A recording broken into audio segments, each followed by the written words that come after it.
அப்ப ஏன் பயப்படுறீங்க இங்க அத்தனை பேரும்? உங்களை விடலாம் மிகப்பெரிய கொடுங்கோல் மன்னனா ஆயிட்டாரா? என்ன பயம்னு கேக்குறேன். ஏன் அவரை பார்த்து பயம்? ஏன்னா வந்துட்டு பயம் நீங்க சொன்னாலும் சொல்றேன். அவரை பார்த்து பயந்துட்டாங்க. Okay fine. ஏன் பயந்தாங்க? அததான் நான் கேக்குறேன். நீங்க ஏன் எல்லாம் பயப்படணும்? அரசியல்வாதி, அவர் நல்லவர். இதான். இதை தாண்டி வேற என்ன இருக்கு? நீங்க எல்லாம் அரசியல்வாதிகள்.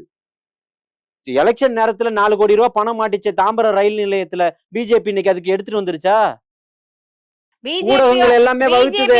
அண்ணாமலை போட்டு கொடுத்ததான் அண்ணாமலை போட்டு கொடுத்ததுனாலதான் நயினார் நாகேந்திரனுடைய பணம் மாட்டிச்சுன்னு சொல்லிட்டு இன்னைக்கு எங்க போச்சு அதெல்லாம்? சரி, தாவேக்கா பின்னாடி பிஜேபி தான் இருக்காங்க அப்படிங்கிற முன்னாடி பேச்செல்லாம் சொல்லுங்க. ஏன் பின்னாடி? முன்னாடி பின்னாடி சைடுல முன்னாடி பின்னாடி சைடு ரைட் லெஃப்ட் எல்லாம் சொல்லுங்க. பிஜேபினே சொல்லுங்கன்ற.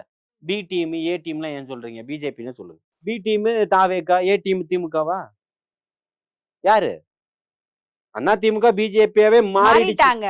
அதனால விட்டுருவோம். A team திமுகவா?